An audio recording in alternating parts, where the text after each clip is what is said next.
In this video, I'm going to show you how to make M2 T-nuts, which are great for attaching components to your Voron 0 3D printer, or to aluminium 1515 extrusion, or even attach a Voron 0 case using the T-nuts. You can use these post-build when you can't slide any M3 nuts into the extrusion slots because the ends are blocked off. Just a couple of tips when you print these, the link's below for the STL files.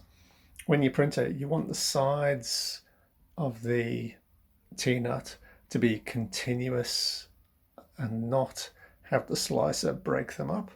So you get continuous thread all the way around, and that gives it the extra strength.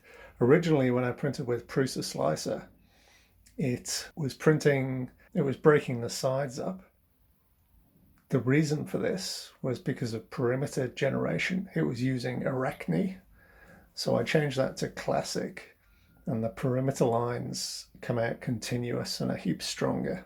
Anyway, so you can see here the screws, M2 screws. I'm using self-tapping screws, screw into the T-nuts nicely, and these then slot in, and you can attach lights or whatever you want to the Voron 0 1515 extrusion.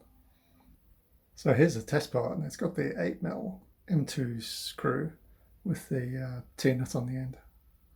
So we'll just try that out. So just line up the nut, insert it, use an Allen key.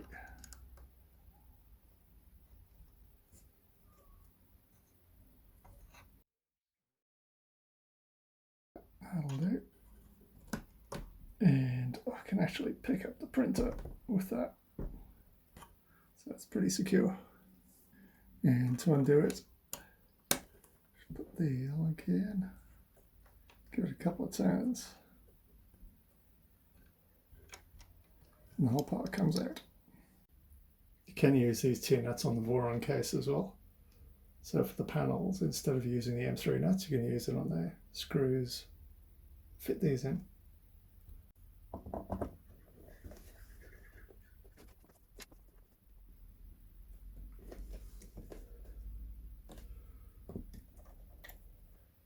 You don't want more than 3 or 4 millimeters of the screw extending into the slot. The length of the screw should be determined by the thickness of the object plus 3 to 4 millimeters. So for example, you'd use an 8mm screw going through a 4mm object, extending 4 millimeters into the slot. Hope you find these T-nuts useful. Please like and subscribe.